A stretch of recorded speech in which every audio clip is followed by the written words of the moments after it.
Hello everybody, this is Rhymes45 and today I'm gonna be racing on Spa-Francorchamps with a few cars here. As you can see, 23 cars in particular. The weather is clear and tire temperature should be optimal in a short amount of time. Now we're doing a rolling start, and I hope you guys enjoy this race because it's a very good one. Now going downhill at the starting point.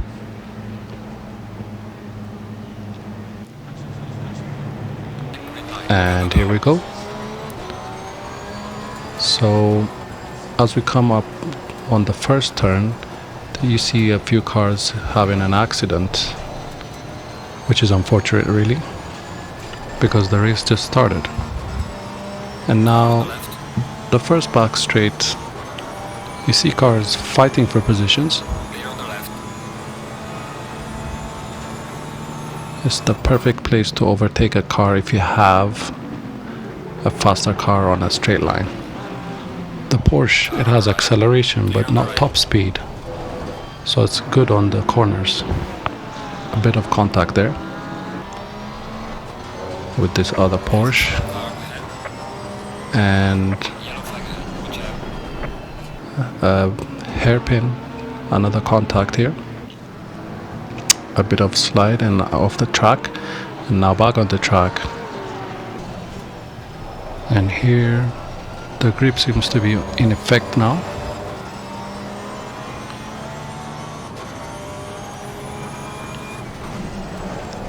Ooh, maybe not. Maybe because this is the first lap, and the first lap is supposed to be for warming up the tires.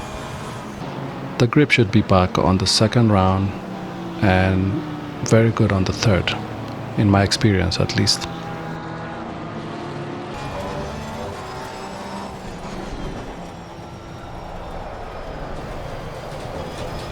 A bit of a mistake there. And as a result, over here too, and as you can see, cars overtake me, and now back to playing catch up. And this one is a very long straight as well. I mean, a very high speed race on this part of the track.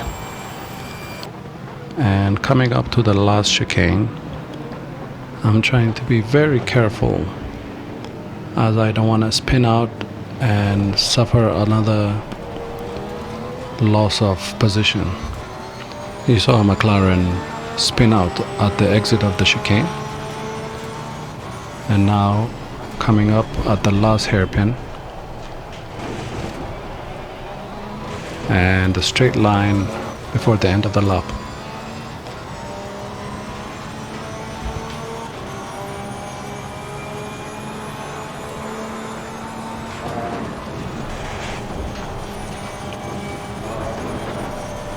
Almost lost control there. And this is where a fast car on a straight line would come in handy.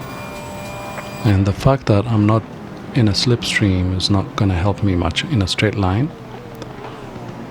And as you notice, every car is like keeping their own pace and keeping their distances at the same time, so it's hard to catch up. Okay, here there's been an accident. One car spins out, the other one is trying to get back to its own position. He lost a few positions in front of me, and now I get to overtake him. I feel like it is had an accident and the car is not functioning as optimal as it should. And now back to the uneventful race, which is following the others and some following me as well. Yellow flag in sector 2. Just a few seconds ahead of me, there's a BMW. I'm gaining on him, probably because he's been making a few mistakes, or he's been damaged. He's had a damaged wheel or engine. That might be what's keeping him slower than me. But it feels like now he's faster again.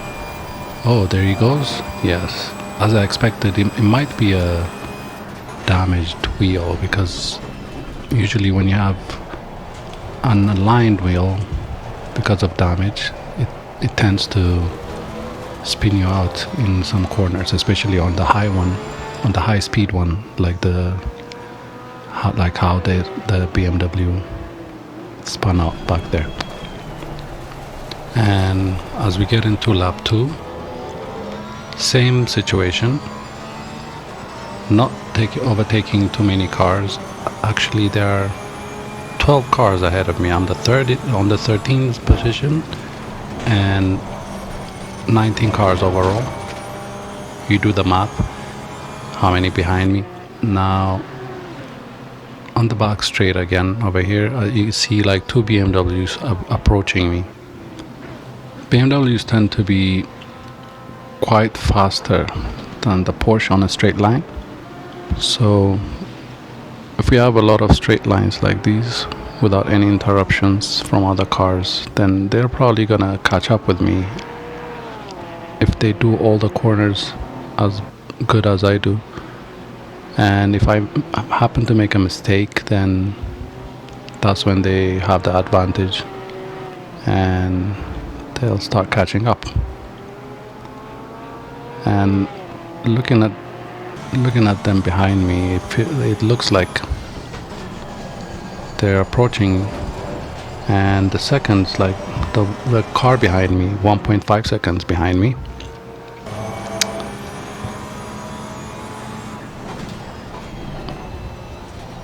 .4 at the moment, and he's right under my tail, I feel like, and another BMW behind him, same distance. As we do this corner, almost spun out.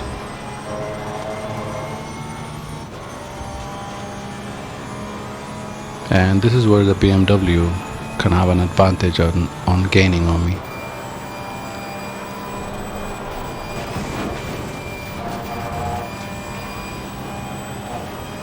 And the last chicane of the round. There you go, they're approaching me, and then contact behind me. And now they're giving me the chance to widen the gap even more. And lap 3 now.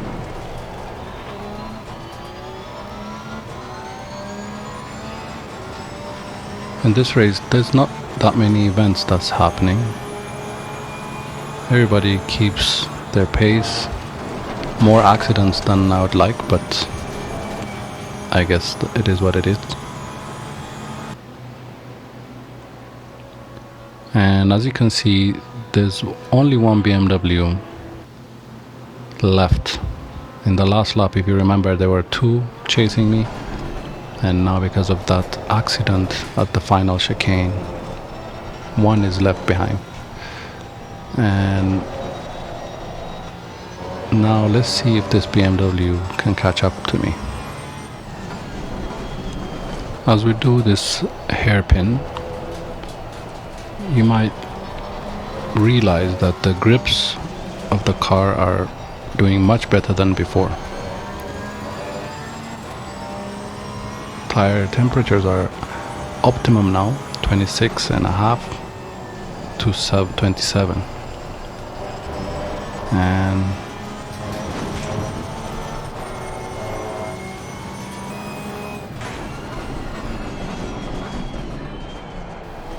And as we hit the final chicane, you'll soon notice in the rear mirror, the BMW has approached me.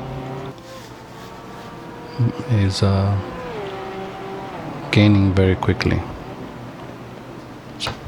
And at this point, I should drive very carefully and doing the turns as smooth as possible to avoid being gained on and overtaken. So over here on the straight is where the BMW gets the advantage to catch up. You see the difference between me and him is just 0.8 seconds, which is less than 1 second. Over here I cut corners, not intentionally, but sometimes the brakes don't work as expected, so you sometimes slide into a note like out of track. And over here the BMW has approached me, and I can't help but notice him in the rear mirror, which is affecting my focus here on the track. And Yellow flag is activated. I'm making a lot of mistakes, sliding and lots of inefficiency when doing the turns. Over here a little bit of contact, and he's backed off a little bit but not letting off. He's still on my tail, flashing the light to let me know that he's behind me, so I can leave space for him so he can pass, which is what I'm doing here. I let him pass over there. The driver is very fast, I must say.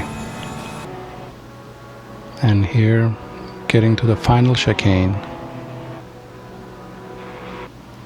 here I make the most ridiculous, stupid mistake that I would otherwise make, which is bumping onto him from behind and making him spin out, which is not very sportsmanlike. And we get into lap 5, and I would assume the guy would be very outraged by the actions and try and catch up with me.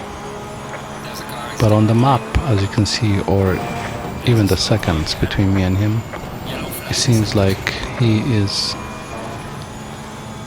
being affected by the spin and losing distance between me and him, which is 8.2 seconds.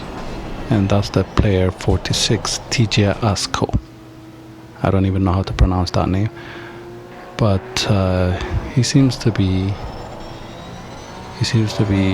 right at the back, which is my deed, and I'm not so proud of it. And as we get into lap 7, which is almost the last 2 minutes away from the finish line, the race has been the same. That BMW hasn't been able to catch up, and there are other cars that have been joining the race, which, like the McLaren over there, he just joined the race and started warming up, and the race has been like this since lap 5, which was the last event, the last encounter with the BMW, which brings us to the last stretch of the race. And not so many things happened since lap 7, and I think this is going to be, a good achievement by Rhymes 45, because when we started we were on 21st position, and now we're on 6th out of 21 cars, which is quite an achievement. It might not seem like a lot of gain in the race, but it has actually been a very progressive race so far. Not eventful, but quite nice race. And thank you for watching. See you next time.